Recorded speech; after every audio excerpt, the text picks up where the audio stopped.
bénis ta parole dans les cœurs de tout un chacun. Au nom de Jésus. Amen. Amen. Mon Rédempteur est vivant et qu'il se lèvera le dernier sur la terre, nous dit la parole de Dieu. Et nous poursuivons le sous-thème que nous avons commencé le dimanche passé, à savoir mon Rédempteur se lèvera. Amen. Amen. Mon Rédempteur se lèvera, avons-nous dit. C'est une attitude de confiance, d'assurance, une attitude de fermeté, une attitude d'espérance, c'est une attitude de foi. Notre Rédempteur est vivant et il agit. C'est ce qui est merveilleux avec notre Dieu. Nous avons un Rédempteur qui est vivant et il agit en notre faveur. Il se préoccupe pour toi, bien-aimé. Il se préoccupe de tout ce qui te concerne, tout ce que tu as comme souci ou inquiétude, tout ce qui dérange ta vie et ta famille. Tu as un Rédempteur qui se préoccupe de toutes ces choses. Amen. Amen. Nous ne savons pas en réalité ce qui vous dérange, bien-aimés, ce qui agite votre vie, ce qui vous donne le dégoût en ce qui concerne Jésus-Christ, ce qui est le sujet peut-être de votre découragement, nous ne le savons pas. Mais nous savons une chose, bien-aimés, que nous avons un Rédempteur qui est vivant et il est décidé de se lever pour ta vie. Amen. Amen. Et le dimanche passé, nous nous sommes focalisés sur la sortie des enfants d'Israël de l'Égypte, alors qu'ils étaient en route pour entrer dans leur destinée, le pays que Dieu leur avait promis.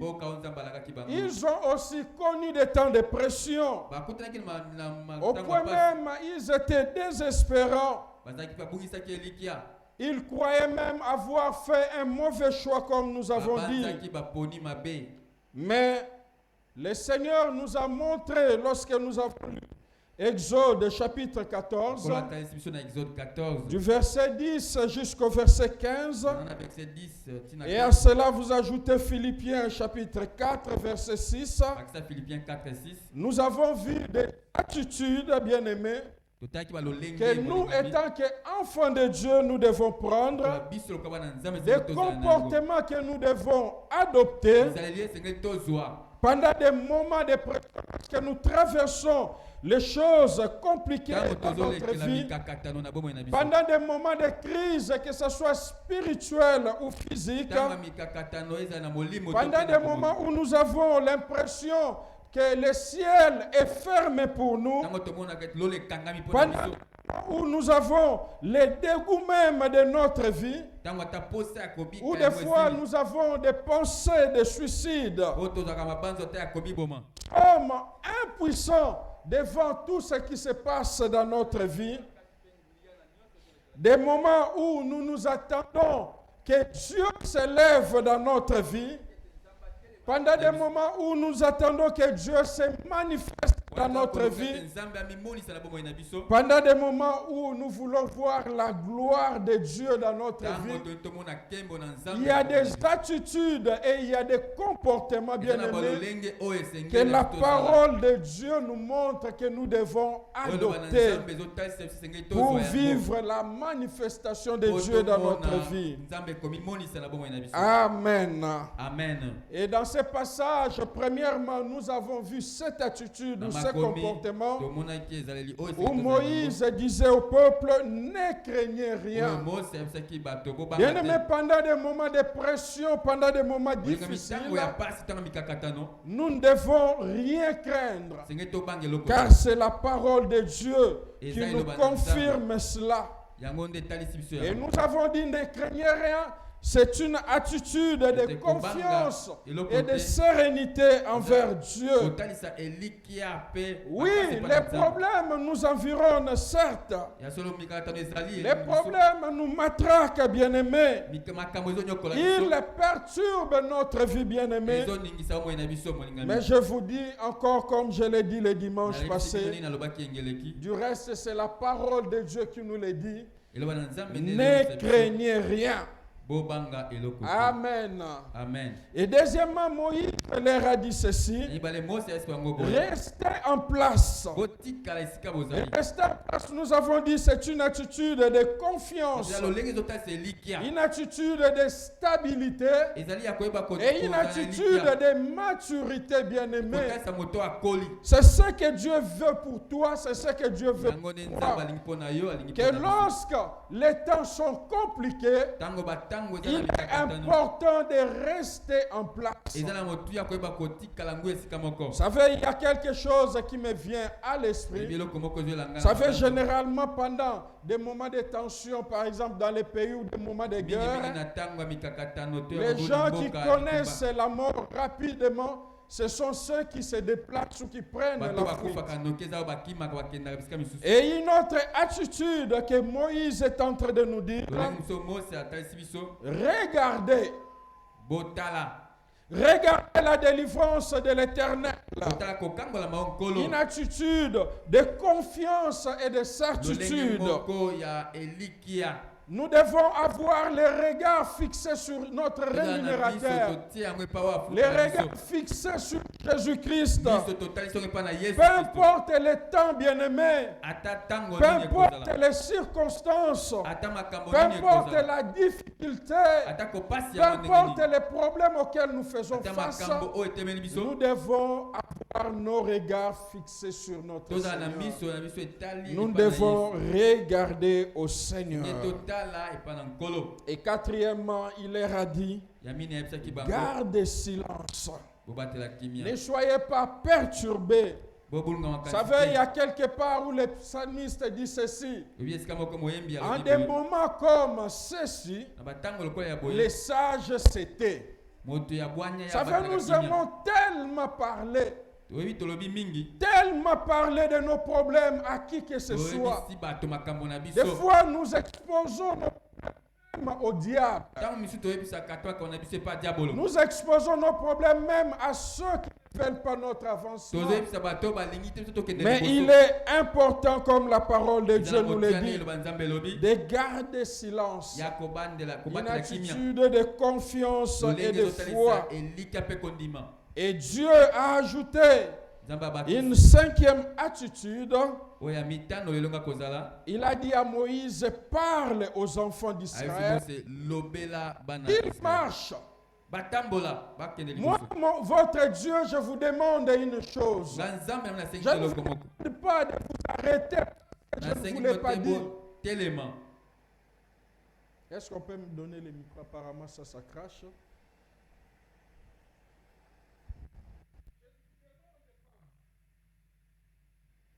D'arrêter votre marche. Tout ce que moi je vous demande, c'est de continuer à marcher. Et lorsque Dieu dit à Israël de marcher, entre parenthèses, il est en train de leur dire, donnez d'eau là où il y a les problèmes. Le problème est là, certes. La menace est là. Mais donnez le dos à la menace et au problème. Continuez à marcher. Amen. Amen. Et une autre attitude que nous avons vue, là dans Philippiens 4, verset 6, faites connaître vos besoins ou vos problèmes à Dieu. C'est Dieu qui est la solution à toutes choses. Nous devons faire cette action, bien-aimé, parce que c'est lui qui nous demande de lui faire connaître nos problèmes par la prière. Et c'est ce que nous devons faire. Amen. Amen. Amen. Amen. Il désire s'élever dans ta vie. Mais il veut que tu ne puisses pas craindre. Que tu restes sur place. Que tu aies tes regards fixés sur lui. Que tu gardes silence. Que tu continues à marcher, bien-aimé. Et que tu lui fasses connaître tes problèmes par la prière. Amen. Amen. Et en ce matin, j'aimerais continuer dans ce que j'avais commencé,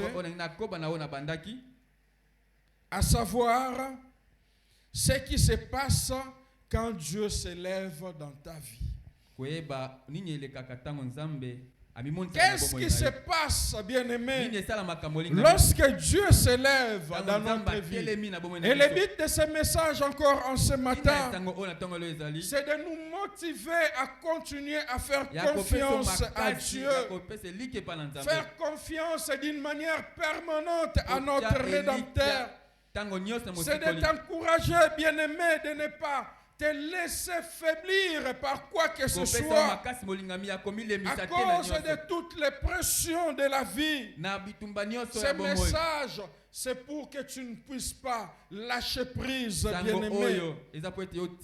Ce message va te permettre encore de te relever, de continuer ta marche vers ta destinée. Car ton Dieu, ton Rédempteur, s'est décidé de se lever dans ta vie. Et qu'est-ce qu'il se passe lorsque Dieu se lève dans ta vie? Nous reprenons les textes que nous avons lus les dimanches passés. 2 Chroniques chapitre 20. 2 Chroniques 20. Tu vas prendre le verset, vous pouvez écrire verset 1 à 4. 1 à 4. Écrivez encore verset 13 à 17. 13 à 17. Et vous allez prendre verset 20 jusqu'au verset 25. 20 Je vais lire rapidement si vous pouvez me suivre avec attention. Après cela, les fils de Moab et les fils d'Ammon et avec les Maonites marchèrent contre Josaphat pour lui faire la guerre. On va en informer Josaphat en disant: une multitude nombreuse s'avance contre toi depuis l'autre côté de la mer, depuis la Syrie, et ils sont à Hatsasson Tamar, qui est en Guédi. Dans sa frayeur, Josaphat se disposa à chercher l'Éternel, et il publia un jeûne pour tout Juda. Juda s'assembla pour invoquer l'Éternel, et l'on vint de toutes les villes de Juda pour chercher l'Éternel. Verset 13. Tout Juda se tenait debout devant l'Éternel avec leurs petits-enfants, leurs femmes et leurs fils. Alors l'Esprit de l'Éternel saisit au milieu de l'assemblée Jacassel, fils de Zacharie, fils de Benaja, fils de Jéhiel, fils de Matania, Lévite d'entre les fils d'Azaph. Et Jacassiel dit: soyez attentifs, tout Juda et habitants de Jérusalem, et toi, roi Josaphat, ainsi vous parle l'Éternel.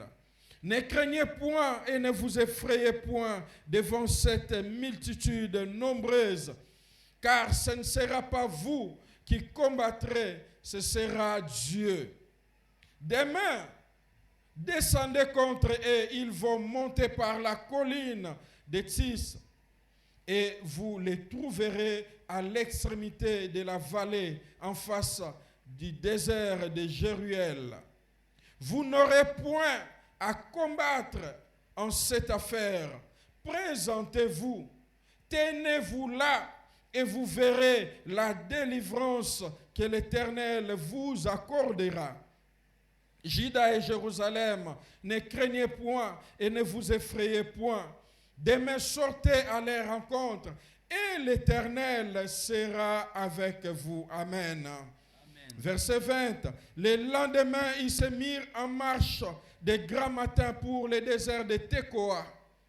À leur départ, Josaphat se présenta et dit: écoutez Juda et habitants de Jérusalem, confiez-vous en l'Éternel votre Dieu et vous serez affermis. Confiez-vous en ses prophètes et vous réussirez. Puis, d'accord avec les peuples, il nomma des chantres qui, revêtis d'ornements sacrés et marchant devant l'armée, célébraient l'Éternel et disaient: louez l'Éternel car sa miséricorde ira toujours. Au moment où l'on commençait les chants et les louanges, l'Éternel plaça une embuscade contre les fils d'Ammon et de Moab et ceux de la montagne de Séhir qui étaient venus contre Juda. Et ils furent battus. Les fils d'Ammon et de Moab se jetèrent sur les habitants de la montagne de Séhir pour les dévouer par interdire et les exterminer. Et quand Isanaïr finit avec les habitants de Séhir, ils s'aidèrent les uns les autres à se détruire. Lorsque Juda fut arrivé sur la hauteur d'où l'on aperçoit le désert, ils regardèrent du côté de la multitude et voici, c'étaient des cadavres étendus sur la terre et personne n'avait échappé. Josaphat et son peuple allèrent prendre leurs dépouilles. Ils trouvèrent parmi les cadavres d'abondantes richesses et des objets précieux, et ils en enlevèrent tant qu'ils ne purent tout emporter. Ils mirent 3 jours au pillage du butin, car il était considérable. Amen. Amen. Amen. Amen. Tellement merveilleux un extrait de la parole de Dieu. Vous savez, quand l'Éternel se lève en ta faveur, quand le Rédempteur se lève dans ta vie, quand le Rédempteur se lève dans ta famille bien-aimée, quand il se lève dans tes affaires, bref, lorsque le Rédempteur se lève dans ta destinée, il y a des choses incalculable, bien-aimé, qui se passe dans ta vie. Et cela, c'est dans le monde invisible et dans le monde visible. Lorsque l'Éternel intervient en ta faveur, il y a un nombre de choses incalculables, bien-aimé, des choses peut-être avec ton intelligence que tu ne peux pas saisir, des choses qui se passent dans le monde spirituel et les choses qui se passent dans le monde physique. Je dirais mieux même, je pourrais reformuler. Il y a des choses qui se passent dans le monde invisible et qui ont des répercussions sur le monde visible et physique. Amen. Il commence dans l'invisible, dans le surnaturel, bien-aimé, et cela a des répercussions dans le physique. Tout ce que vous voyez dans le visible, tout ce que l'on voit dans le physique commence dans le spirituel, dans l'invisible. Et ce que vous constatez et vous touchez, bien-aimé, n'est que la répercussion, bien-aimé, de ce qui se passe spirituellement. Josaphat est devant un problème. Ce n'est pas une histoire, bien-aimée. C'est quelque chose de vécu. Il a reçu des menaces. Il a reçu la pression. Les fils de Moab, les fils d'Ammon, et ils sont allés enrôler même d'autres mercenaires pour combattre Israël. 3 nations pour combattre une seule nation.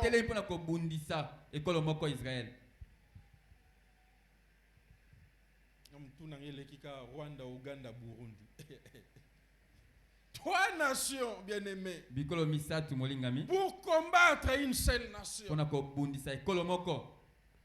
Et tant qu'homme, il avait peur. Lokola moto abangaki. Mais il n'est pas resté dans cette attitude de peur. La Bible nous dit que dans sa frayeur, qu'est-ce qu'il a fait? Sa frayeur l'a motivé à faire des choses autrement. Mais vous, quand vous avez peur, bien-aimé, qu'est-ce que vous faites? Lui, dans sa frayeur, la Bible dit, il se disposa pour faire quoi? Pour chercher l'Éternel. Pour dire, Seigneur, moi je suis incapable. Seigneur, regarde cette multitude nombreuse. Je suis sans force. Je suis impuissant. Seigneur, si tu n'entres pas dans cette affaire, on va me broyer.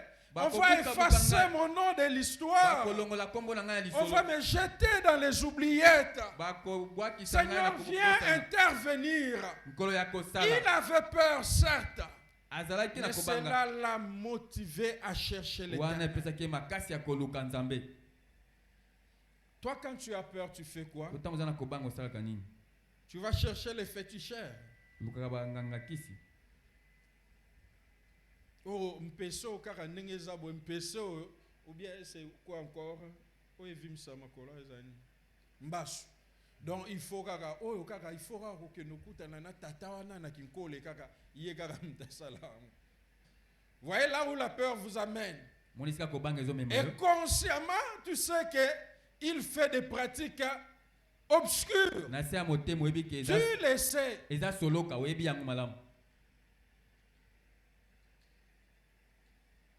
A utiliser un ka banzete. Mais c'est quoi bakisa so il kolo ponani? Il y a un peu médicament msusu. Ou bien bakisa comme à beti à gauche, il y a un peu qui msusu.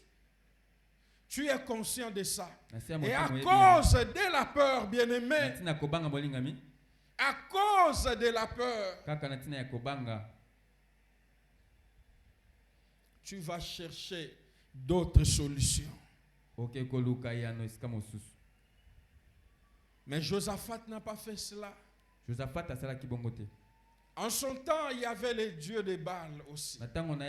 Il y avait des enchanteurs. Il pouvait faire comme Saoul a fait. Ou comme plusieurs rois aussi ont fait. Parce que Josaphat, c'est la rare race de rois qui ont resté à obéir les seigneurs, à consulter les seigneurs. Et le Seigneur leur a donné la stratégie de guerre. Vous savez, quand le Seigneur entre dans une affaire, quand le Seigneur s'élève dans ta vie, il te donne et des techniques et des tactiques. Vous monterez, ils viendront comme ça. Parce que nous avons mené à Yebi le lendemain. Il connaît le lendemain. Il sait quand il planifie, c'est-à-dire il y a une forme de songi, c'est-à-dire à quelle place on va faire un plan de guerre. Aïe aïe oyebi sabino. Tabaroyan zelo. Et c'est ce qu'il a fait même avec David. Des fois, il disait, contournez-les, prenez-les par derrière. Des fois, il dit, va de face comme ça.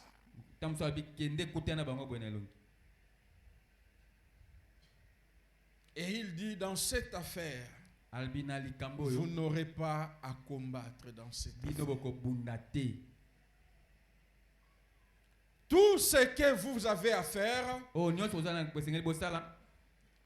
ça pourrait paraître bête. Peut-être au général qui était en fonction.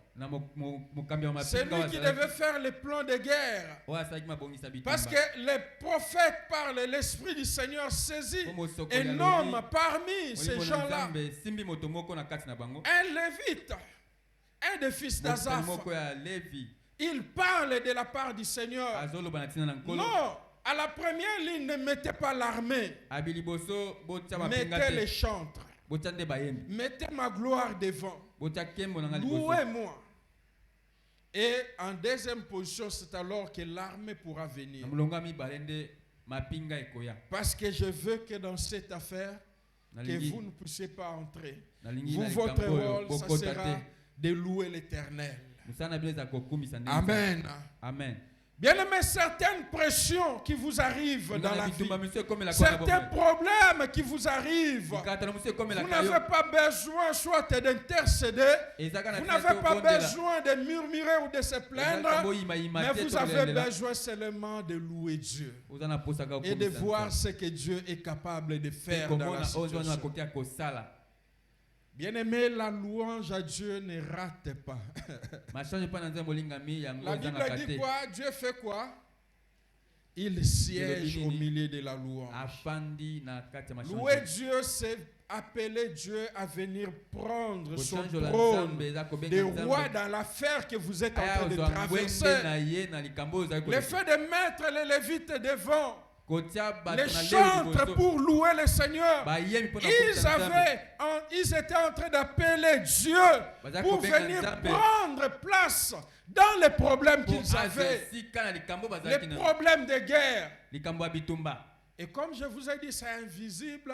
Les yeux humains comme ça ne voyaient pas ça, mais réellement Dieu était descendu et il avait pris les devants dans cette affaire. Amen. Amen. Il était descendu et il a pris les devants. Et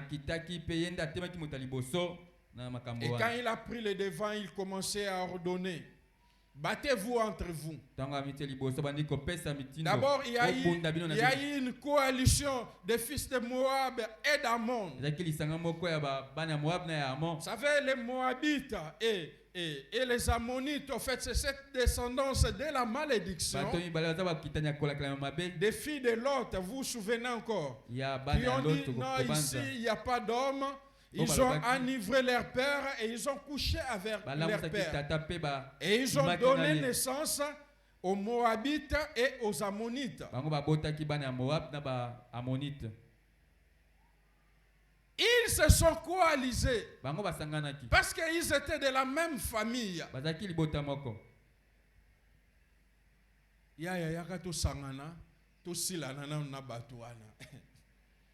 Et après avoir fait ça, qu'est-ce qu'ils ont fait? Ils cédèrent maintenant entre eux de faire quoi? De s'entretuer. Amen. Quand le Rédempteur s'élève, bien-aimé, sa gloire apparaît, bien-aimé. Il vient avec sa gloire. Quand il s'élève dans ton problème, quand il s'élève dans tes affaires, il vient avec sa gloire. Le psaume 68, verset 1 à 2 nous dit: Psaume 68, 1 à 2, au chef des chantres, psaume de David: Dieu s'élève, ses ennemis se dispersent et ses adversaires fuient devant sa face. Sa gloire environne tes affaires, ta vie, bien-aimée, de telle sorte que ses ennemis se dispersent. Ses adversaires fuient devant sa gloire. Et j'aime cet homme, Moïse. Vous savez, chaque fois, lorsque le Seigneur conduisait son peuple dans le désert, la nuit, c'était avec la colonne de feu, vous savez. Et le jour, avec la colonne de nuée. Qu'est-ce qui s'est passé? Lorsque la colonne de feu ou la colonne de nuée s'arrêtait à un endroit, Israël comprenait que Dieu veut qu'on puisse se reposer, qu'on puisse camper. Et si c'était le jour, la colonne de nuée, si c'était la nuit, la colonne de feu s'élevait et continuait à marcher, à avancer. Israël savait que nous devions continuer la marche. Et Moïse, quand l'arche partait, Il avait toujours ces refrains, il les répétait, vous pouvez les trouver dans Nombre chapitre 10, verset 34-35. Moïse disait, lève-toi, Éternel, et que tes ennemis soient dispersés. Amen. Que ceux qui te haïssent fuient devant toi. Amen. Chaque fois que la nuée se levait, parce qu'en première position, c'était les Lévites qui portaient l'arche, devaient prendre les devants. Et la prière de Moïse était toujours, lève-toi, Éternel, et que tes ennemis soient dispersés. Que ceux qui te haïssent fuient devant. Amen. Amen. Amen. Amen. Et vous vous souvenez devant l'épisode de Balak et Balaam. Vous voyez cela? Lorsque les prophètes regardaient Israël, qu'est-ce qu'ils disaient? Parce qu'il y avait cet accompagnement de cette prière-là. Il n'arrivait pas à maudire ce peuple qui a sa demeure à part. Pourquoi? Parce que la terreur de l'Éternel marchait au-devant de ce peuple. Et pour Moïse, c'était comme un cantique de triomphe. Et tu peux faire de cela, bien-aimé, ta prière chaque matin. Lorsque tu te lèves pour sortir, tu dis, Éternel, lève-toi dans ma vie. Que mes ennemis soient dispersés. Que ceux qui projettent du mal contre moi, contre ma famille, qu'ils soient confondus, marche au-devant de moi, que ta terreur, ta gloire me précède dans toutes choses. C'est une prière qui fonctionne encore aujourd'hui. Amen. Amen. Amen. Amen.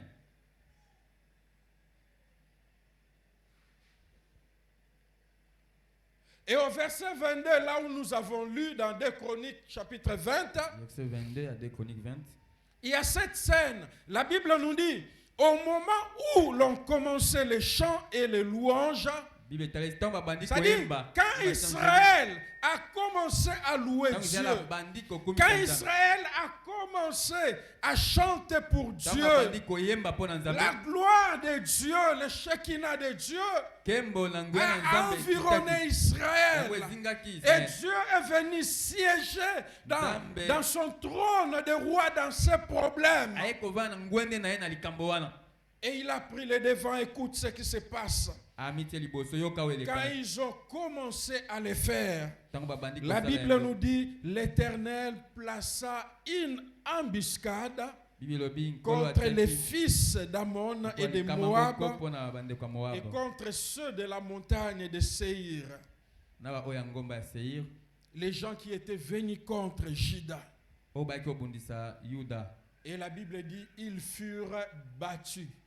Israël n'était pas encore arrivé, mais Dieu a fait quoi? Lorsque le peuple a appelé la gloire de Dieu, lorsque Dieu s'est levé, il a pris sa place dans ses problèmes, il a placé une embuscade dans les camps de l'ennemi. Et ils étaient battus, nous dit la parole de Dieu. Ça fait la manifestation de la gloire de Dieu. Lorsque Dieu s'élève, ça apporte du bien dans les camps de son peuple, mais la confusion totale dans les camps de l'ennemi et de l'ennemi même de ses enfants. Lorsque Dieu se lève dans votre vie, lorsque sa gloire descend, cela vous fait du bien. Peut-être cette gloire-là vous apporte consolation, la paix et la joie dans les cœurs. Mais de l'autre côté, bien-aimé, ça porte la confusion, la débandade. Et ça porte une forme d'embuscade, bien-aimé. Quand la gloire de Dieu, bien-aimé, se manifeste, quand Dieu s'élève, bien-aimé, il disperse ses ennemis. Parce que vos ennemis sont aussi les ennemis de Dieu. Il va disperser, bien-aimé, vos ennemis. Dieu s'élève. Ses ennemis se dispersent. Et ses adversaires fuient devant sa face. Amen. Amen. C'est pourquoi il peut donner des promesses comme celle-ci. Nul ne tiendra devant toi. Vous comprenez?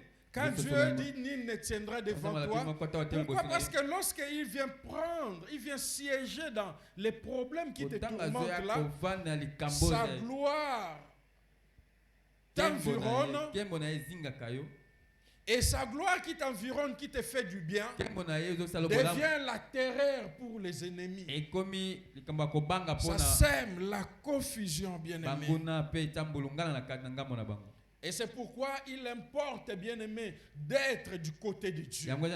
Lorsque Dieu s'élève, bien-aimé, lorsque la gloire de Dieu se manifeste, il faut être du côté de Dieu. Il faut faire partie de son camp, bien-aimé. Et il faut marcher à sa suite. Vous savez, les jours où la gloire de l'Éternel se manifestait en Égypte, alors qu'il demandait à son peuple de tuer un anneau, de mettre les sangs sur les linteaux, tout ce qui était dans ces maisons où il y avait les signes de sang sur les linteaux, ils avaient la vie sauve. Vous savez ça? C'est pourquoi je dis il importe. Lorsque Dieu s'élève et sa gloire se manifeste, que tu sois du côté de Dieu. Si tu n'es pas du côté de Dieu, mawatro. Mawatro.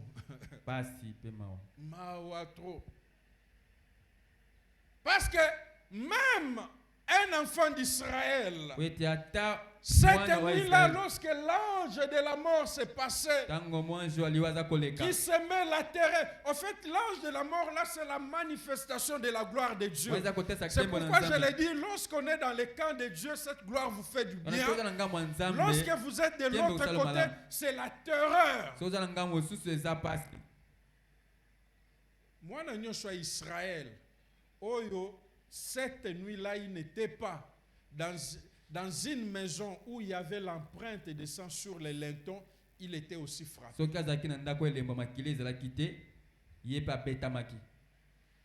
Amen. Son premier-né était frappé. Et c'est pourquoi, vous voyez, lorsque Israël sortait, il y avait une race qu'on appelait les Ramassis. Un peuple qui n'était pas du peuple de Dieu. C'est-à-dire c'était le peuple qui était... Pendant que la gloire de Dieu s'est manifestée et la terreur était dans toute l'Égypte, et ils se sont réfugiés dans les maisons des enfants d'Israël. Et ils avaient la vie sauve. Amen. Amen. Dis à ton frère, lorsque la gloire de Dieu se manifeste, sois dans les camps de Dieu. Est-ce que tu peux m'aider à le dire encore?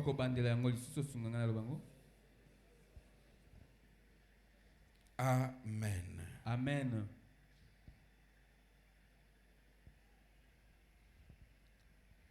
Y a-t-il un domaine, bien-aimé, de votre vie où vous voulez que le Rédempteur manifeste sa gloire? Y a-t-il un domaine, un aspect, bien-aimé, de votre vie où vous voulez que le Rédempteur puisse confondre vos ennemis? Y a-t-il, bien-aimé, un aspect de votre vie où vous voulez voir le Rédempteur s'élever et placer l'embuscade dans le camp de vos ennemis? Y a-t-il ces domaines-là, bien-aimés?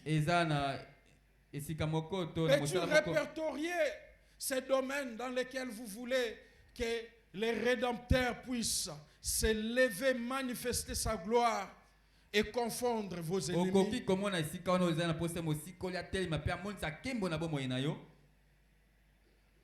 Est-ce qu'il y en a? Ezali.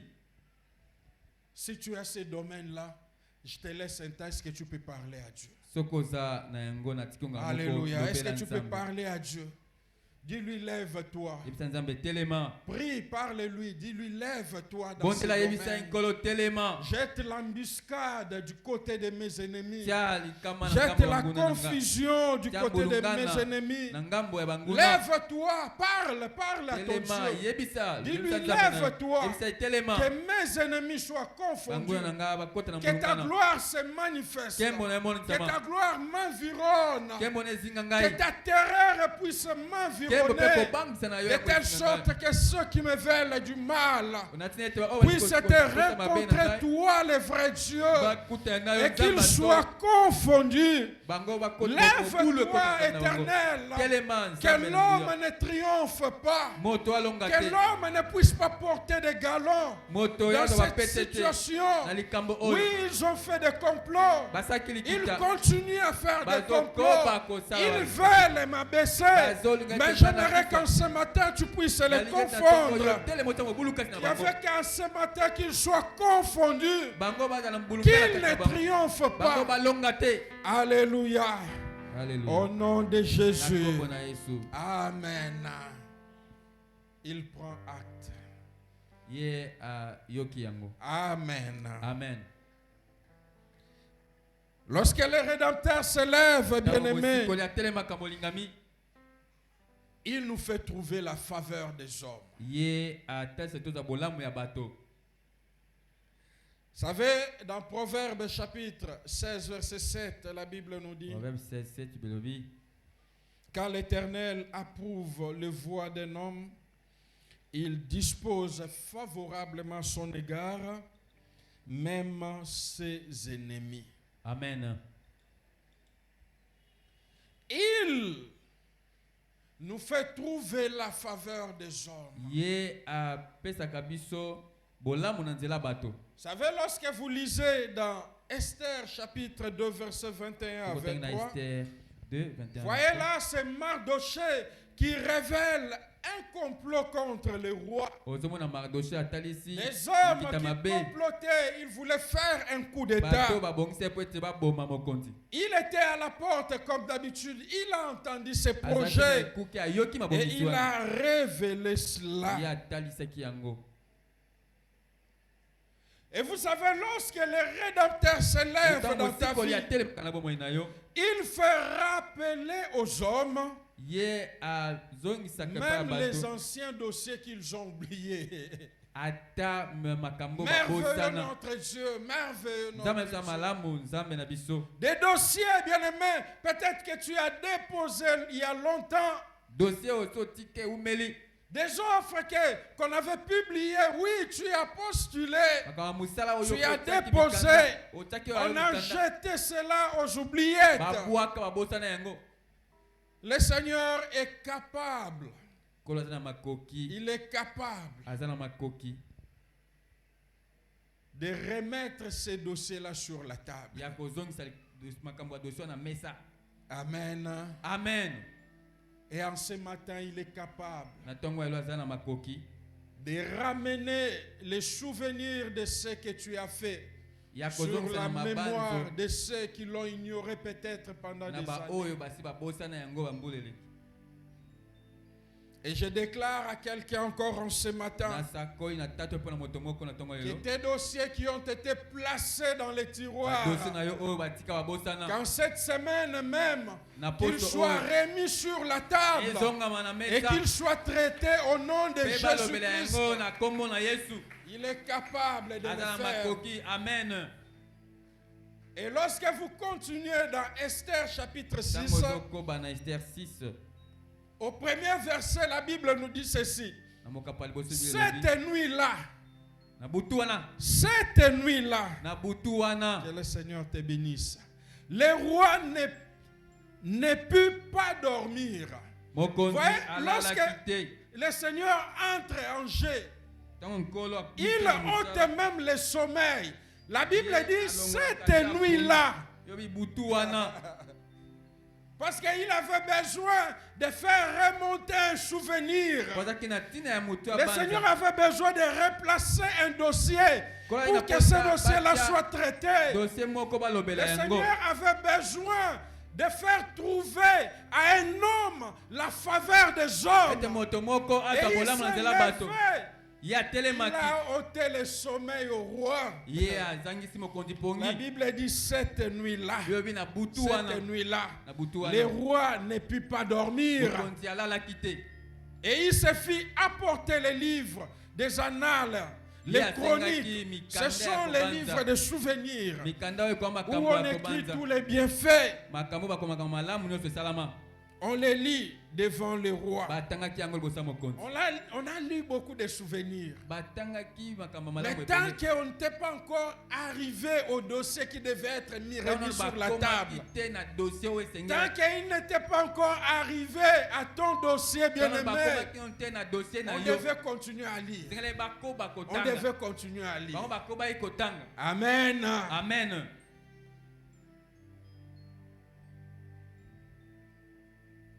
Au verset de la Bible dit, et l'on trouva écrit ce que Mardoché avait révélé au sujet de Bigtan et de Teresh. Amen. Les deux eunuques du roi, gardes du seuil, qui avaient voulu porter la main sur le roi Assuérus. Le roi dit, lorsque le roi arrive sur ses souvenirs, il dit, quelle marque de distinction. Est-ce que vous pouvez dire avec moi, quelle marque de distinction? Il dit, quelle marque de distinction et d'honneur Mardoché a-t-il reçu pour cela? Mais dossier oyo muto on a expérience makasi boye. Comment bobo sana ngo kakabo? Boko chabato yo bazan expérience te. Simplement parce que ça va ne connaître lui. Amen. Mais quelqu'un qui a de l'expérience comme ça. Amen. Quelqu'un qui a des valeurs comme ça. Amen. Quelle marque de distinction et d'honneur.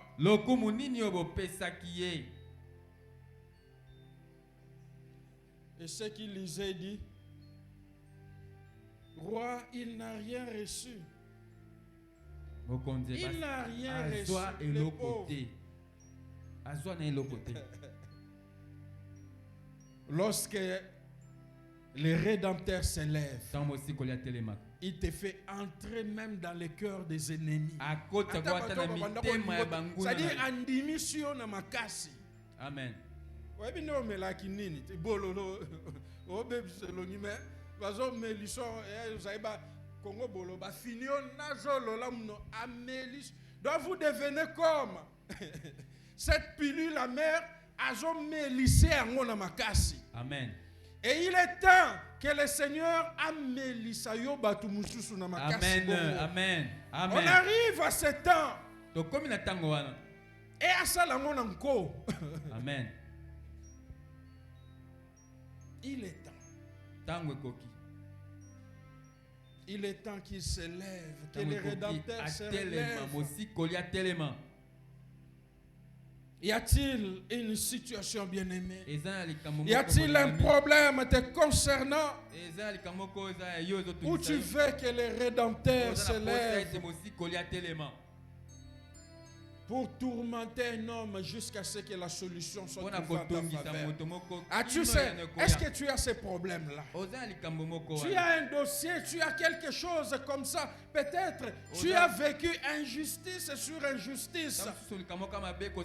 Oui,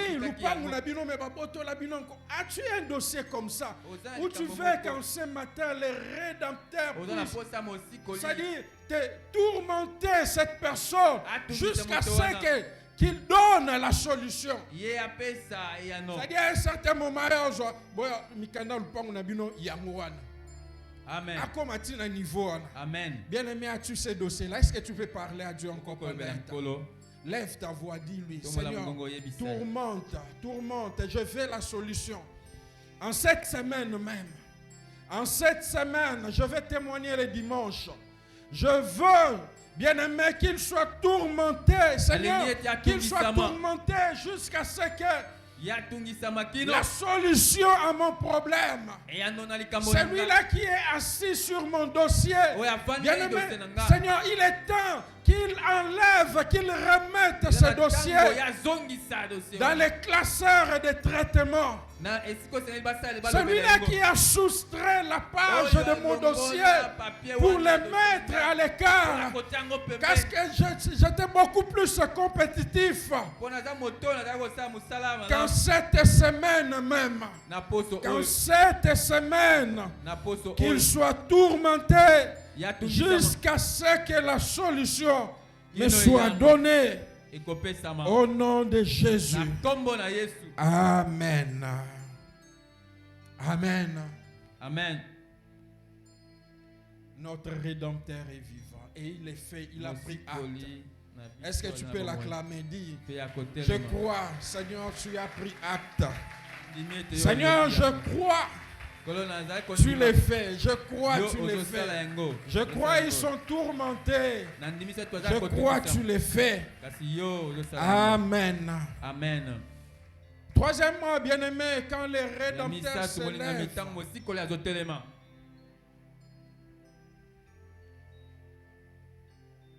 il peut fendre un rocher pour te donner un passage.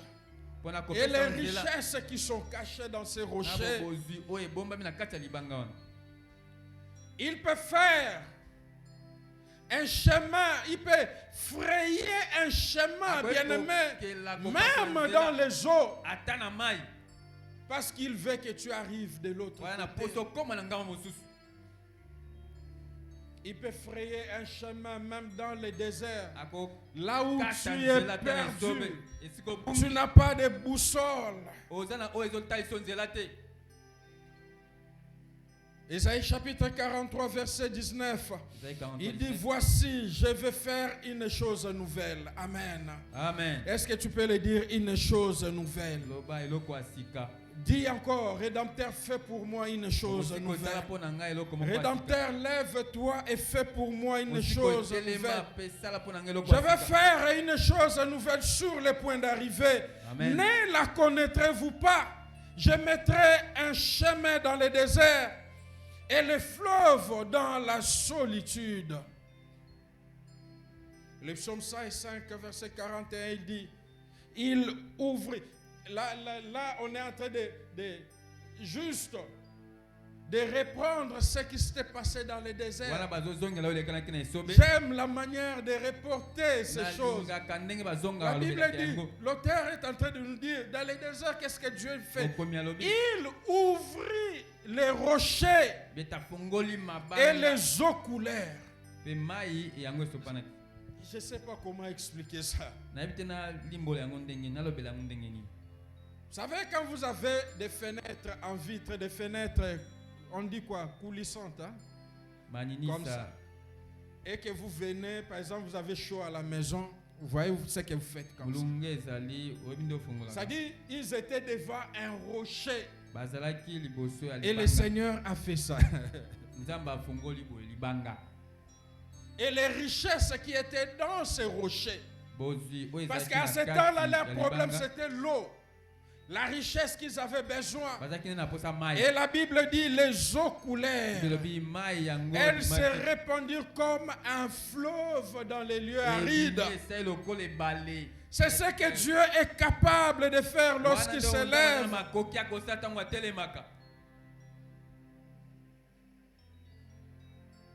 Ésaïe continue à disant au chapitre 48, verset 21, et ils n'auront pas soif dans les déserts où il les conduira. Lorsque le Seigneur conduit dans les déserts, ils n'ont pas soif. Pourquoi? Parce qu'il prend la charge d'ouvrir, de fendre les rochers pour qu'ils puissent vivre les richesses qui sont dedans.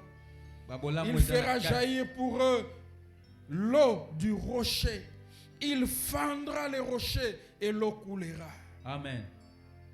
Vous savez, dans la vie, dans notre vie, il y a d'autres problèmes qui se trouvent au-devant de nous, qui sont comme des rochers, qui sont comme des murs. Vous savez, il y a une différence entre un rocher, une pierre, même un caillou, vous savez. Vous savez, des fois, vous êtes devant une montagne rocheuse comme ça. Mettez-vous devant cette image-là. Il y a des problèmes dans votre vie qui sont comme des rochers, qui sont comme des murs comme ça, interminables. C'est comme ce qui est arrivé à Israël. Alors, ils ont traversé le Jourdain pour entrer à Jéricho. Ils étaient devant un problème comme ça. Il y a un muraille, bien aimé. Et la Bible nous explique que les murailles avaient l'épaisseur qui donnait lieu à des chars de pouvoir passer comme ça. Je ne sais pas si je me fais comprendre. Et là, Nzela a deux bandes. Vous comprenez? Nzela a deux bandes. On a épaisseur et muraille. Bosuko yo na bomoto orobuka ka ngo ndengeni. Donc il y a des problèmes qui se mettent, qui se dressent devant nous. C'est comme des murailles, comme des rochers. Et vous avez besoin que le Rédempteur puisse se fondre pour que vous puissiez traverser. Amen. Amen.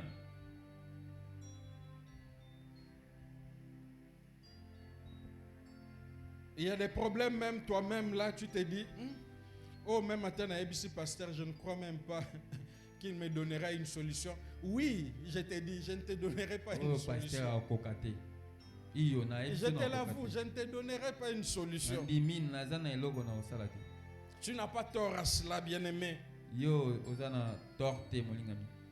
Mais je connais celui qui a la capacité de fendre les rochers. C'est celui-là que je te donnerai. Le Rédempteur qui se lève. Celui qui est capable. Comme Pierre et Jean devant ces paralytiques. Oui, ton problème d'argent, nous ne pouvons pas résoudre. Mais nous avons un nom qui est au-dessus de tout nom. Un nom qui est au-dessus des noms qui peuvent se nommer dans ce siècle. Et des noms qui ne sont pas encore nommés. C'est-à-dire, les aux années 1980, même à ce temps-là, les réseaux sociaux sont une illusion. Même les noms qui seront nommés dans les années 2000, là, lui était toujours au-dessus. Et ils ont dit au nom de Jésus, lève-toi. Amen. Amen. C'est celui qui peut fendre les rochers pour te donner l'eau qui est à l'intérieur son nom, pour te désaltérer, pour étancher ta soif, pour avoir la solution à tes problèmes. Et vous savez, les évangiles parlent d'une femme. Une femme dont les évangiles et même tait son nom. Mais on identifie cette femme-là en ceci. Premièrement, on dit que c'était une femme atteinte d'une perte de sang. Moi-même, quand j'étais en train de lire, encore dans les petites heures du matin, je me dis, atteinte d'une perte de sang, docteur, est-ce une maladie? Je ne sais pas dans quelle catégorie on met ça. C'est comme ça qu'on identifie cette femme-là lorsque les évangiles parlent d'elle. On dit que c'était une femme atteinte d'une perte de sang. La Bible ajoute encore, on dit que elle en souffrait depuis 12 ans. On dit toujours son nom, on dit qu'elle était souffrante de cette perte de sang depuis 12 ans. La Bible continue en disant, en nous faisant comprendre, elle a hypothéqué tout ce qu'elle avait comme bien pour trouver la solution. Tous ses avoirs étaient vendus pour trouver la solution à son problème. C'était comme un muraille devant lui, un rocher. C'est-à-dire, elle était comme devant un océan dont elle ne voit quels horizons.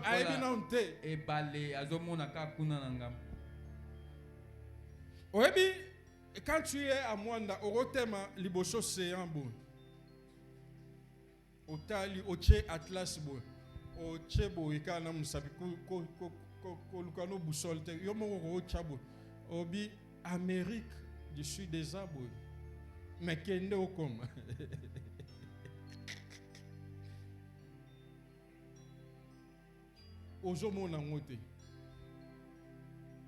Même Angola, tout ça dit, sur le côté na maïbo, au monde on peut sous-souter. Donc, au monde côté au maï, elle était comme ça. Elle a vendu tous ses avoirs pour trouver la solution. Malheureusement, sans solution. Mais la Bible souligne encore, elle avait entendu parler. Merveilleux, elle a entendu parler de celui devant qui rien n'est impossible. Celui qui avait la solution.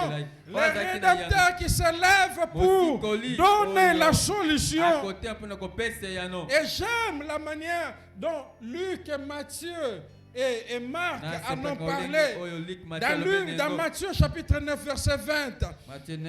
Matthieu commence en disant, et voici une femme atteinte d'une perte de sang depuis 12 ans s'approchait par derrière. Elle toucha les bords de son vêtement. Quand vous allez chez Marc dit ceci. Or, il y avait une femme atteinte d'une perte de sang depuis 12 ans. Luc va dans ce sens de Marc et il continue à dire et qui avait dépensé tout son bien pour les médecins sans qu'aucun ait pu la guérir. Elle avait un problème réel comme un mur. Il a fallu que le Rédempteur se lève pour son cas. Que celui qui est capable de fendre le rocher, de briser les mirailles, de frayer un chemin. Et curieusement, ce jour-là, elle n'avait même pas l'audience avec le Seigneur. Est-ce que vous savez ça? Elle n'était pas au rendez-vous. Le Seigneur n'allait pas dans son rendez-vous. Le Seigneur était convoqué pour aller prier pour une fille de 12 ans aussi qui était malade. Du reste, lorsque le Seigneur s'est mis en mouvement, on annonce encore, on donne encore un autre message. Le Seigneur s'est dirigé dans une maison pour aller prier pour quelqu'un qui était malade. Elle n'était pas au rendez-vous. Elle n'avait pas pris rendez-vous. Elle n'avait pas d'audience. Mais elle avait la foi. Elle avait la foi. Elle avait la foi. C'est pourquoi je dis toujours, quand vous venez à l'église, ne considérez pas que la parole c'est pour certains et non pas pour d'autres. Oui,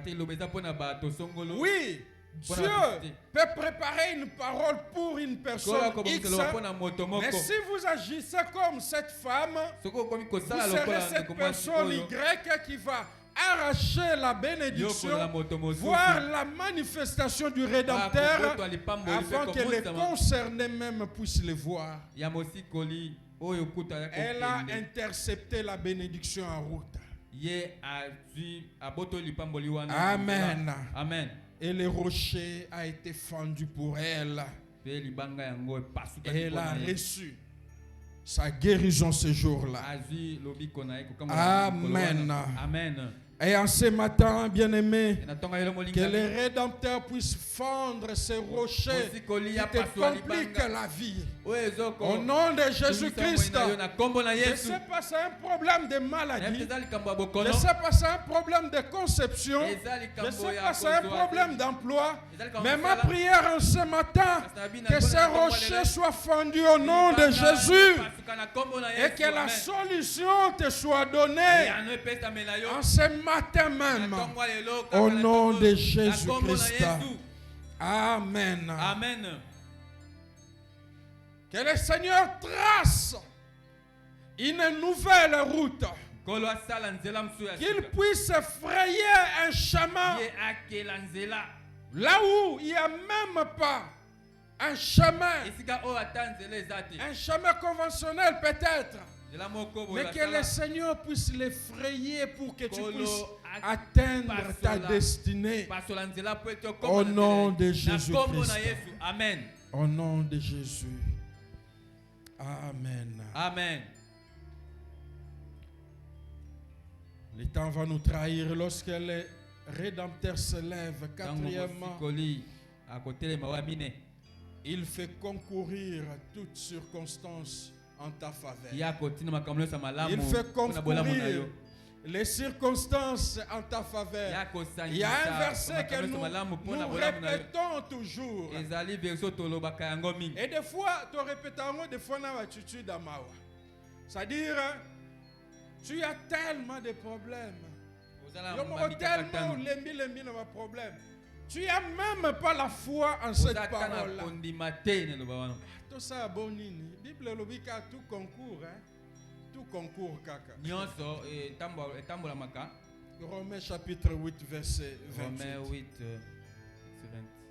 tout concourt au bien de ceux qui aiment Dieu. Vous savez, lorsque le Rédempteur se lève, il fait concourir les circonstances en ta faveur.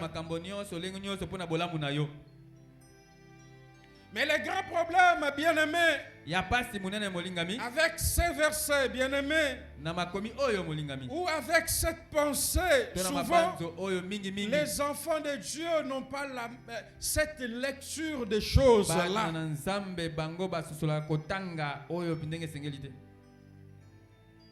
Et cette situation, ça fait partir des pilules amères, des fois, qu'on doit prendre.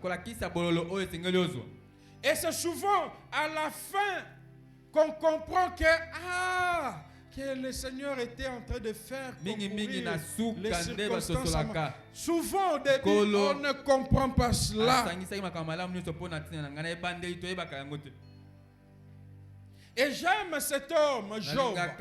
Déjà au chapitre 2, le verset 10, vous verrez, c'est comme une conclusion de ce livre.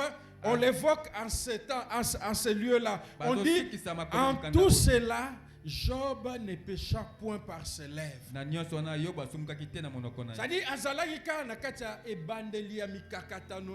mais la Bible dit déjà dès le départ, la Bible conclut au début que il ne pécha pas.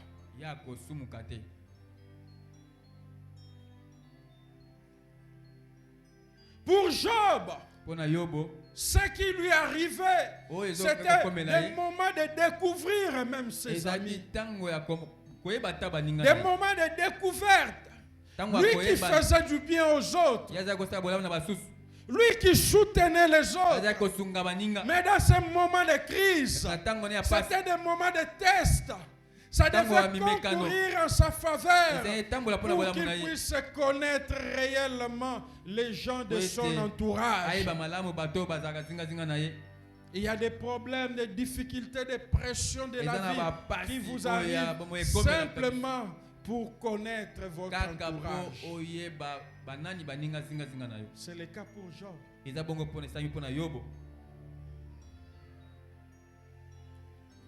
Joseph, nous avons lu la fois passée. Pour lui, il devait apprendre la sagesse. Il était charismatique. Le Dieu s'est manifesté, s'est révélé avec lui. Mais il y a une donne qu'il n'avait pas. Il n'avait pas la sagesse. C'est comme il y a plusieurs dont à qui le Seigneur se manifeste. Mais ils n'ont pas la sagesse de gérer toutes ces choses spirituelles. Et pour vous, il y a un chemin par lequel le Seigneur fera passer pour vous puissiez acquérir cela. Ces bagages-là, combien importants. Et au travers de tout concours-là, il devait apprendre la gestion parce que le Seigneur avait en vue quelque chose de meilleur pour lui. Le Seigneur devait l'élever dans une nation étrangère comme gouverneur, comme une deuxième personnalité. Il devait avoir des bagages de gestion. Le Seigneur les fait passer chez Potiphar, où il devait gérer. Et la Bible dit tout ce qu'il touchait prospérait. Le Seigneur lui dit non, comprendre il faut na mémoire dans la prison. Dans la prison, il y a un capitaine, il y a un prisonnier, manager de. C'est pas. Et ça grade quand même, hein? Chef, il y a un prisonnier. Capitaine.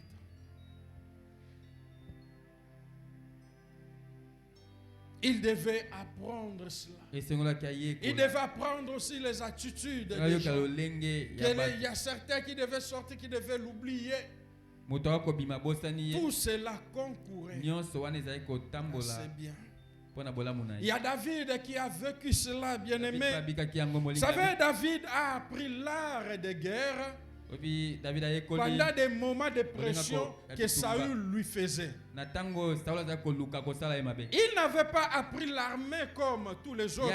C'était ses grands frères qui étaient dans l'armée. N'est-ce pas cela? C'était ses grands frères qui étaient dans l'armée. Lui, il était berger. C'est vrai, il a fait ses combats à livrer. Mais l'art de la guerre, il a appris ça quand Saül était en train de les menacer. Il était ça et là, il fuyait. Et il pouvait maintenant commencer à offrir ses services. Vous savez, les mercenaires et bandits les lotaient.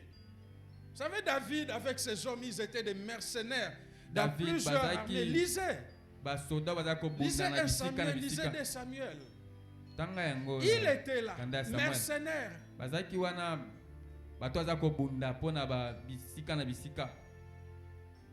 Et on les payait pour cela. Et Saül croyait lui faire du mal. Lui-même aussi dans son humanité, il pouvait se plaindre pour me dire, mais Nzambe, ce n'était pas n'importe quel prophète. Et c'est là que Samuel yemo comme toi yaki apakola inga mafuta. Amen. Nzambe est-ce que ça kingai? Amen.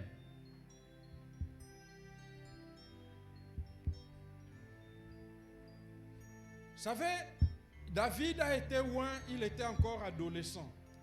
David il avait moins de 18 ans. Mais il est monté au trône quand il avait 40 ans. Regardez ce parcours. Il y a Rokima, non, mercenaire, Salim Sala, donc c'était ça, sa vie. Mais c'était cet apprentissage-là qui a fait qu'il puisse consolider sa nation. Amen. Amen.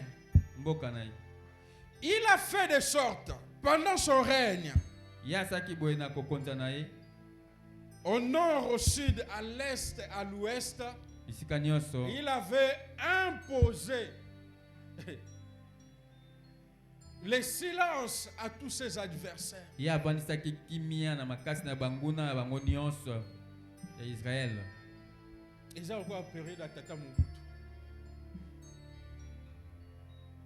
a imposé silence dans toutes ses frontières, de telle sorte que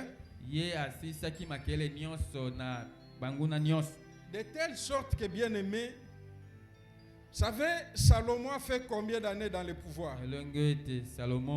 Salomon a fait 40 années. Il n'a pas combattu. Le pays était dans la sécurité. Pourquoi?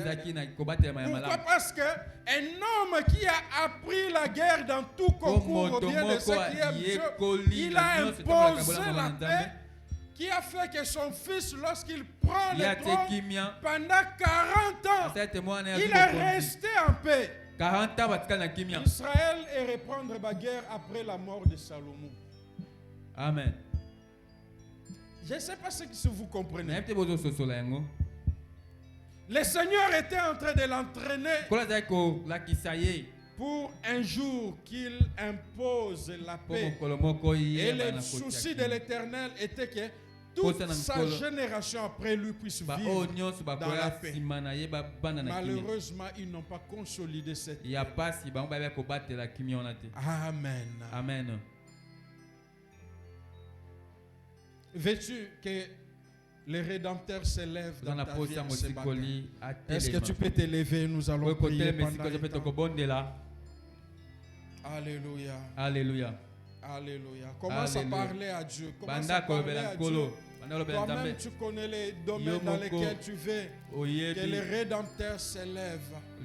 Et lorsqu'il s'élève, il fait tellement de choses terribles. Il fait tellement de choses terribles. Il assure ta vie. Il arrête le règne de l'ennemi dans ta vie. Il arrête le règne des perturbations dans ma vie. Dis-lui encore, Seigneur éternel, lève-toi dans ma vie. Rédempteur, lève-toi dans ma famille. J'en ai assez avec telle ou telle autre situation. J'en ai assez avec cette maladie. Du reste, nous avons même tendance au niveau de la famille de nous approprier de cette maladie comme soi-disant maladie Nabiso. Non, Seigneur, je veux que tu te lèves en ce matin, que tu arrêtes le cours de toutes ces perturbations dans ma santé. Au nom de Jésus. Au nom de Jésus. Au nom de Jésus. Que le règne de la maladie s'arrête. Que le règne de la maladie s'arrête. Dans le nom de Jésus. Parle, parle, parle.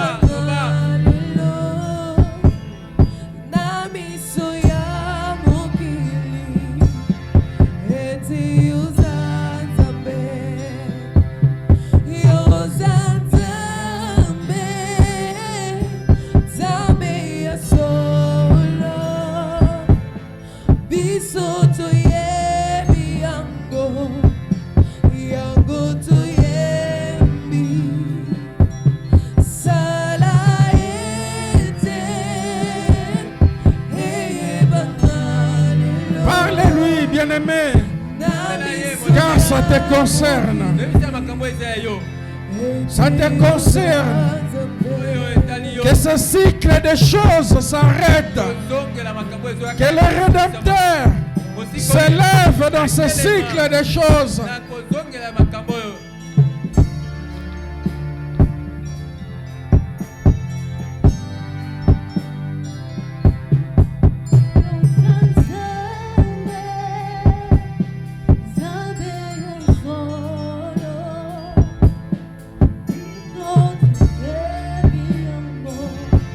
Que cette routine s'arrête au nom de Jésus.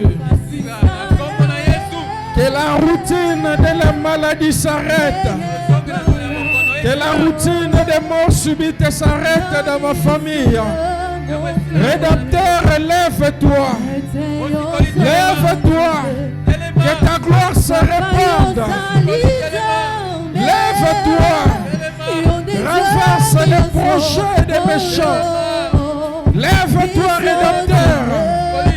Lève-toi, Rédempteur. Lève-toi, Rédempteur.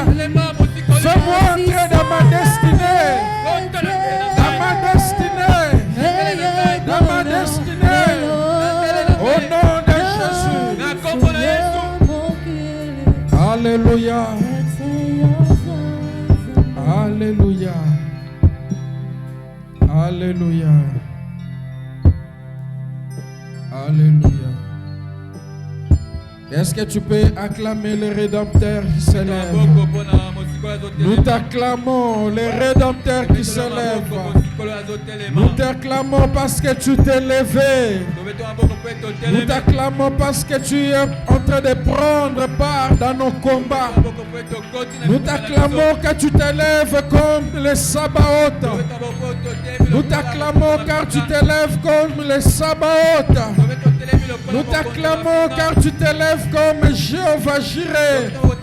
Nous t'acclamons car tu te lèves comme Jéhovah Shalom. Nous t'acclamons car tu te lèves comme Jéhovah Nissi. C'est toi notre justice. Lève-toi, Shama. Lève-toi, Shama. Lève-toi, Shama. Sois présent dans mes affaires. Sois présent dans ma famille.